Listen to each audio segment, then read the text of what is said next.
In the shadow of Maryland's capital city, Wes Adams serves as a law and order prosecutor, trying to head off the opioid crisis one school child at a time. We had 924 overdoses with 125 people who died.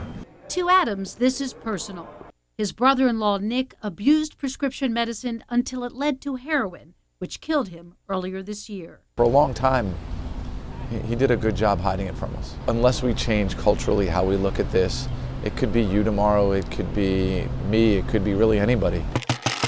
The Centers for Disease Control and Prevention found healthcare providers wrote 259 million prescriptions for opioid pain medication in 2012, adding enough for every adult in the United States to have a bottle of pills.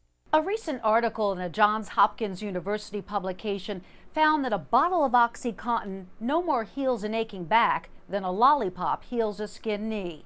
And data suggests that 4 out of 5 people who started heroin use began with a prescription opioid. We were always told that we weren't giving people enough pain medicine, that we missed the 5th vital sign, that we weren't kind enough to them, and we were encouraged to give them medicine. For years, orthopedic surgeon Edward McDevitt has limited the number of narcotics prescribed to his patients.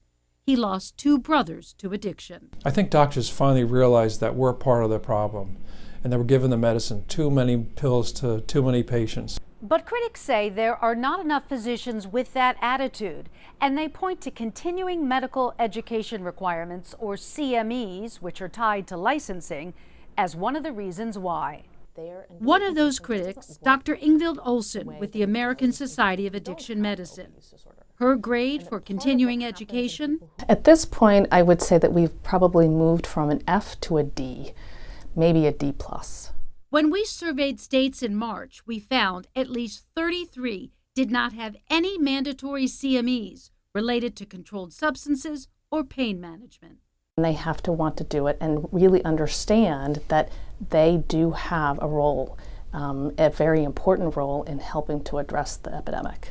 More medical schools like Johns Hopkins in Baltimore are requiring pain management and substance abuse courses. Maggie Sundell is a student in her 2nd year. It's still new to have pain in the curriculum for medical students, and that just blows my mind. Pain is the most common reason that people see a doctor. While some are looking to the next generation of doctors to get this right, others believe there is no time to waste. The doctors, we should be the ones in charge and saying, we're going to stop this in our country. We have to be the ones that are out there in front and say, we're not going to do this. The consequences don't care about a color or creed. They don't care about a socioeconomic status. What they care about is getting a hold of somebody and destroying you. Adams says it is never too early to start this conversation, but he knows firsthand when it can be too late. Deborah Weiner, WMTW News 8.